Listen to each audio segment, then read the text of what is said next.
November 1964, Gary, Indiana. I remember that night so vividly that when I close my eyes, every sound, every light, and even my own breath rushes back like a wind pulling back time. It was not just a normal performance for our family. It was the evening when fate placed Michael, the youngest of the group, in the center of the light to test whether he had the courage to continue. He was only 6 years old then. His legs were still short. His shoes were a little too big for his tiny feet, but his eyes always had something beyond his age. That night, the stage was inside a small local hall. Not as lavish, not as brilliant as the places Michael later performed, but to a child like him, it was still a big world. I remember the metal folding chairs lined up, the yellow lights casting a warm but also oppressive light. The air smelled of dust, old wood, and the nervousness of hundreds of spectators waiting for the show to start. Michael clung to my hand since entering the backstage. He didn't say anything, just held it tightly. I understood that silence. Every child is scared for the first time in front of a crowd. I bent down, gently stroked his soft, short hair, and smiled. "You'll be fine, Michael. Mommy's right here." He nodded, but that confidence was just a very small nod, the kind that, as a mother, I could clearly see that he was hiding his fear. The lights from the wings penetrated through the gaps in the curtains, creating moving streaks of light that fell on his face. I saw his body tremble slightly. I knew he loved music, loved singing, loved dancing, but love doesn't mean he wasn't afraid. When the MC called out the group's name, the whole hall erupted in applause full of anticipation. Michael's brothers stepped forward, Jackie, Tito, Jermaine, Marlon, all full of energy. Michael stood a little behind me, his arms clasped together. I bent down to give him a quick hug and said, "Go ahead, they're waiting for you." He stepped out, and his world changed. As soon as he stepped into the center of the stage, I saw every tiny movement he made stop. Michael stood still. Not standing still, posing or preparing for a performance, but standing still in a way that made my heart stop. The way his shoulders were slightly raised, his hands stiff, his head tilted slightly to the left, as if he were dazed by the vastness before him. The spotlight was on him. From my position in the wings, he looked like a tiny dot of light in a sea of giant lights. I could hear the audience whispering, the tables and chairs shifting slightly in confusion. A tiny child standing still in the middle of a stage always surprises people. I held my breath. My son, who sang in the kitchen every morning, who danced tirelessly in the living room, was now standing there like a statue. I saw his eyes wide, filled with fear and helplessness as he didn't know what to do next. It was the longest moment of my life. Only a few seconds, really, but in my mind it felt like the whole evening. I looked around. His brothers were starting to worry, too. Tito glanced over, his steps slowing. Marlon grimaced. The group knew that the opening of the act needed Michael. His voice had to come first, but he stood there. I wanted to rush up to the stage. I wanted to hug him, whisper that he didn't have to perform if he didn't want to.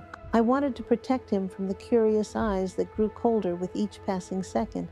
I wanted to do everything a mother could, but I knew very clearly that if I appeared on stage then, I would forever take away from him his first chance to conquer his own fear. I pursed my lips, stood still. My heart was pounding so hard I could hear it in my ears. I remember clutching my dress so tightly that the fabric wrinkled. Then I saw Michael move, a tiny movement, his fingers clenching slightly as if he had grasped something invisible that only he could feel. I saw him breathe, a slow, deep breath rising and falling in his tiny chest. I thought, "You can do this, baby." The light was still on him, but this time it wasn't swallowing him. Something had changed, not the stage, but him. In his eyes, I saw a fragile but real light, a ray of light like a whisper of fate. "Go on, Michael." And in that moment, just seconds before you took a breath to do what you would do 1,000 times in your life, I knew your life had just turned a new chapter. The silence in the auditorium that night was unlike any I had ever experienced. It wasn't gentle, it wasn't peaceful. It was a thick, weighty silence, as if the entire room were holding its breath with my son. Just seconds before, the enthusiastic applause had been rolling like waves on the shore, but in just a moment, Michael stood still as if frozen, all sound, all whispers swallowed up. I was still standing in the wings, close enough to hear the gentle rustle of the curtains in the wind. But what I heard most clearly was nothing. The silence was all-encompassing. The audience that had been fidgeting now froze, as if no one wanted to make a sound that might frighten the boy on stage. I saw Marlon lean toward him, as if to say, "Hey, are you going to start?" But he didn't dare step too close. Everyone was afraid of scaring Michael further. Tito looked straight at him, his eyes both worried and encouraging. Jackie reached out and gently touched Jermaine's shoulder, signaling him to calm down. They were all waiting for Michael. They understood. The act couldn't start without his opening vocals. I could feel the tension spreading in each of those small gestures. And then 5 seconds passed, then 6. Each second felt like a knife cutting into my heart. I began to worry that the audience would think Michael wasn't ready, or worse, that he shouldn't be on this stage. I'd raised my kids on music, on living room rehearsals, on choruses and laughter. I knew Michael was born to sing, to dance, to make people feel. But that night, fear took over completely. I looked at the stage lights. They were so bright I could imagine them blinding him. They shone on him like white flames, making his shadow on the floor longer, stretching as if trying to swallow him. This was a stage, but to a 6-year-old, it was a fierce world. I heard the man in the second row clear his throat. It was a very soft sound, but in the tense space, it rang like a bell.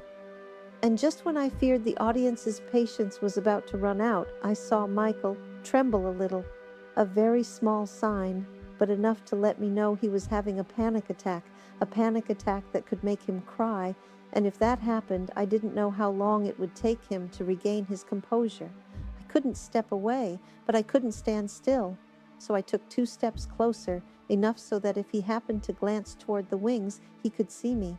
I didn't say anything, just stood there, put my hand to my chest, then to my lips, and pointed at him. A simple gesture. "Breathe, Michael. You can do it." I don't know if Michael saw it. I don't know if he felt it, but I think he did. Because right then, in that 8th, 9th second of freezing, I saw his eyelids close slightly, as if trying to push back all the sound, all the light, all the fear. And then, the moment I'll never forget. Michael opened his mouth as if to catch his breath, but no sound came out. He stood there, breathing heavily, but his body still. And in that moment, the whole room seemed to lean toward him, waiting, tense to the point of suffocation.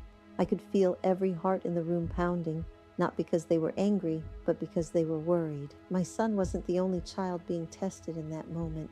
Everyone was being tested with him. At the 10th second, the stage seemed to be about to burst with tension. Something changed on Michael's face. Not much, but enough for me to notice. His eyes, when they blinked, were no longer filled with fear. There was something like a decision, a tiny but very real spark. Then he lifted his head a little. His head tilted slightly toward the microphone. His neck straightened, his hands relaxed. I saw Marlon and Tito both breathe a sigh of relief, if only a little. I continued to whisper in my heart, like a prayer, "Michael, my child, just one more breath." The audience began to lean forward too, expecting something. They didn't want to give up before the boy tried. They wanted to see something from him, even if it was just a small step. And then it came. Not a voice, not a smile, just a step. It was small. No one but those who really paid attention noticed. But I saw, and when that little foot moved half a step, I knew my child was fighting. No one but a mother can understand that feeling. It was the moment when you see your littlest child slowly rise from fear, and you can only stand there watching him save himself. I knew the storm had just begun, but it was not a storm that destroyed. It was a storm that would give birth to something extraordinary. That small half step that Michael took seemed meaningless to a normal audience, but to me, it was the signal of a silent earthquake preparing to explode. I stood at the edge of the wings, my hands gripping the edge of the curtain, my eyes fixed on every tiny movement of my son. I knew very well, just a little more, and he would pull through, or he would collapse. I saw him continue to breathe, his breaths uneven, like little gusts of wind trying to find their way through his chest. From that distance, I could clearly see his shoulders rising and falling, straining with effort. He closed his eyes for a second, then opened them slowly, as if the whole world were moving in slow motion with him. The audience leaned forward, breathing with him. An invisible sympathy enveloped the entire hall. No one spoke, no one moved. Everyone just watched the tiny boy fighting with himself. I saw Michael's head turn slightly to the right, a small movement, but so delicately beautiful. The light fell, catching each short hair on his head, making it shine like a silvery light. In that moment, I saw something in his eyes that felt like awareness, a knowing that this is the stage, this is the music, this is where I have to speak.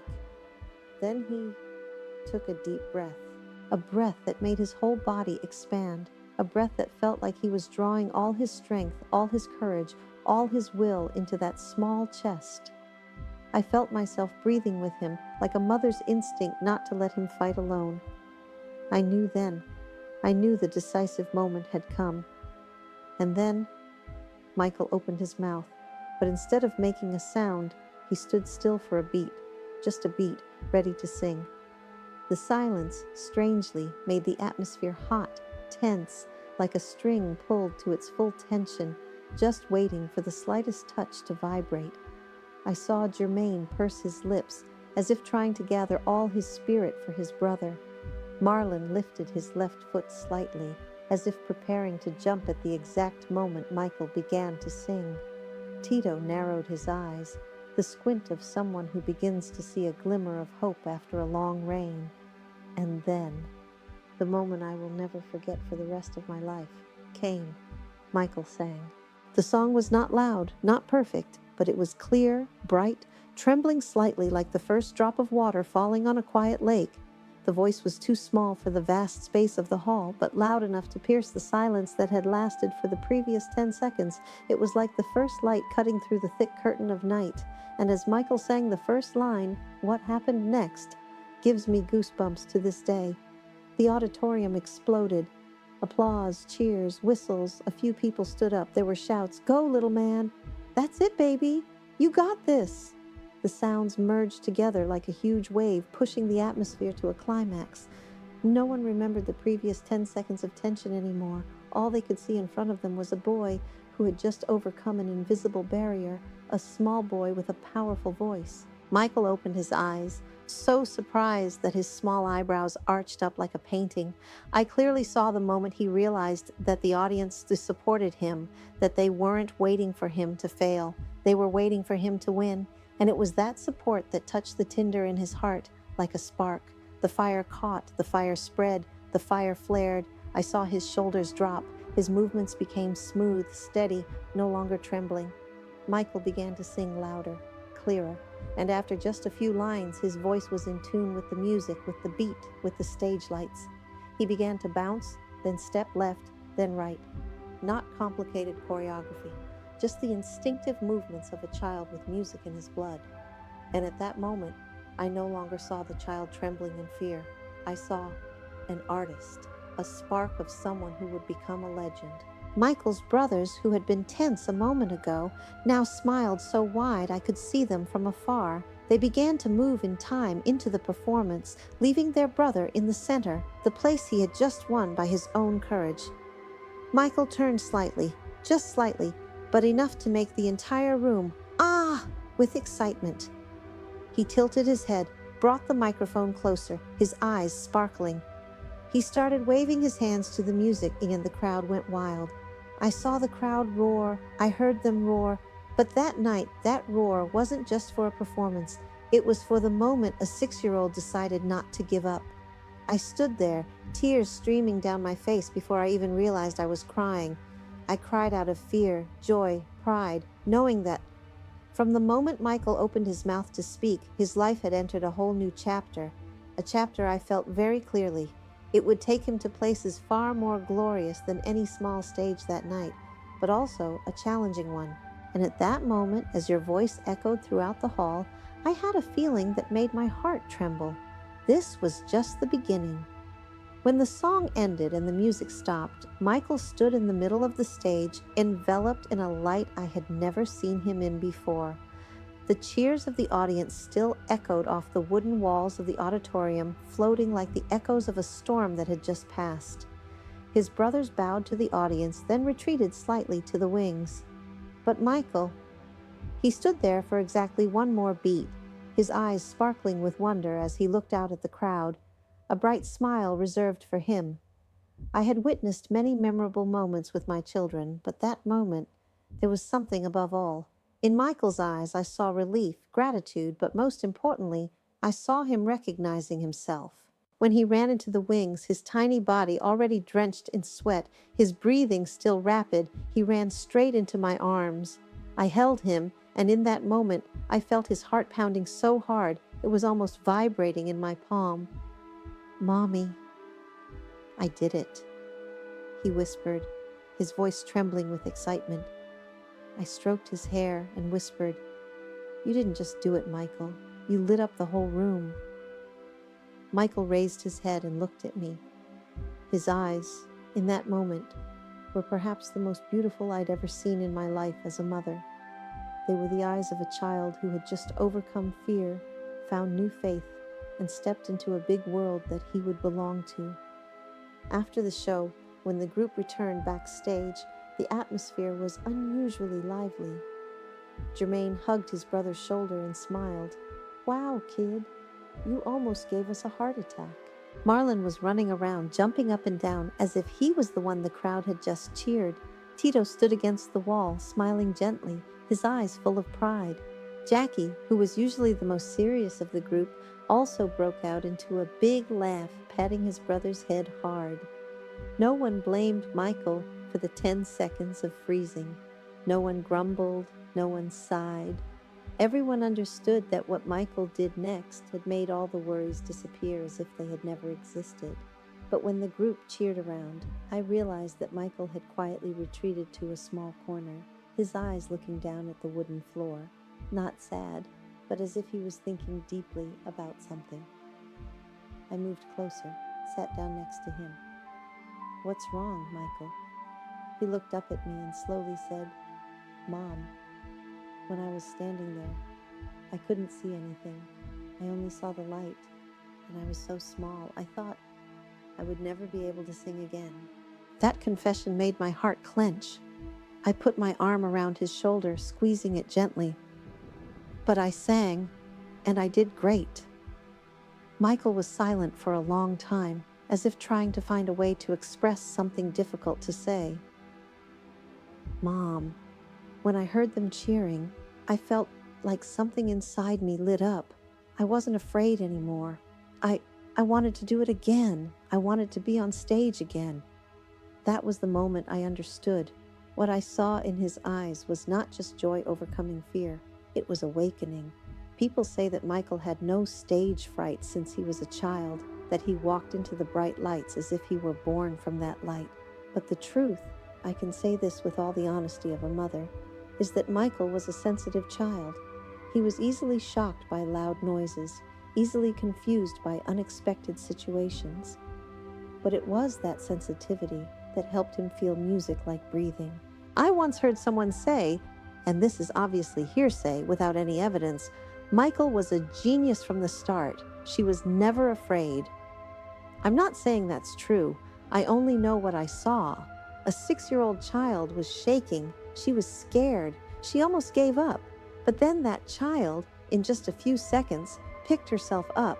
It wasn't natural genius. It was will, courage, and a love of music that burst from her core. That night, when everyone left, the stage lights were off.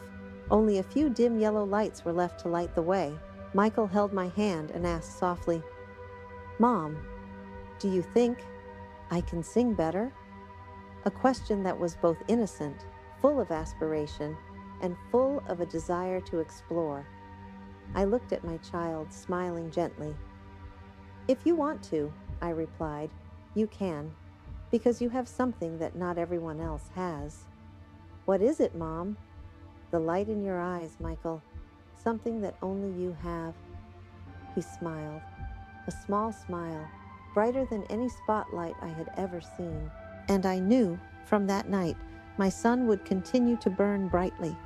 A small flame, but one that would eventually become a beacon for millions. But I also sensed something only a mother can understand. The brighter the light, the longer the darkness. And the journey ahead for Michael, for our entire family, would be filled with glorious light, but also with long stretches of darkness that no one expected. That night was only the beginning. When the show was over, when the dust had settled and the audience began to leave the hall, I held my coat in my hands, watching my children pack up their instruments, listening to the pounding footsteps of hundreds of people leaving the building. The sound was like a rushing stream after a heavy rain, loud but also soothing. But what kept me standing there, my chest tight, wasn't the footsteps, but the echo of the roar the hall had sent Michael a few minutes earlier. I swear I'd never heard a roar like that. It wasn't just a cheer. It was a room-wide sigh of relief, as if everyone knew they'd just witnessed a moment that transcended music. A moment where a 6-year-old child overcame his greatest fear. As the backstage lights dimmed and the hall grew darker, I saw Michael sitting on a wooden chair in the corner. His legs swayed, his hands gently turning the toy microphone he always carried. There was something on his face that I couldn't describe in simple words. It wasn't just joy. It wasn't just relief. It was enlightenment. I moved closer and sat down next to him. He looked at me, his eyes filled with excitement, mixed with a surprise I had never seen before. "Mom, they were really happy to hear me sing, weren't they?" I smiled softly, pulling him closer. "They weren't just happy, Michael. They loved you. They felt something special in your voice." Michael bowed his head, his little legs still swinging rhythmically. I was scared at first, Mom. My stomach hurt, and I thought I wouldn't be able to do anything. "But you did," I said, placing my hand on his back. "You stood firm. And that's what made you different."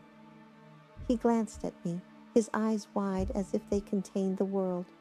"Mom, I want to do that again. I want to stand on stage more." I wasn't surprised. Even though he was still young, I could see that fire burning from the moment he first spoke. It was an unquenchable fire, something not everyone has. I stroked his soft hair and nodded. "If that's what you want, I'll always be here to help you." When we got outside, the night air was colder.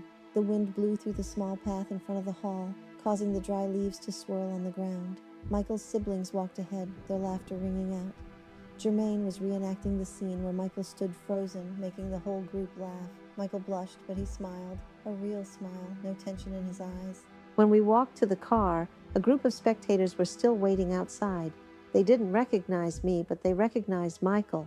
A woman approached, bent down to his level, and said, "You were amazing tonight, sweetheart." Michael, confused, squeezed my hand, but he smiled. A small, confident smile, as if he knew the woman was telling the truth.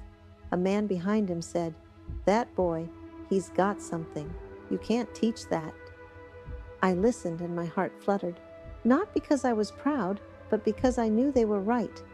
There was something in Michael, a light that couldn't be explained, a light that was enough to move strangers. As we drove home, the children were exhausted, one leaning on his shoulder, the other against the window. Michael sat next to me, his eyes looking out the foggy window, as if he were imagining the moment on stage.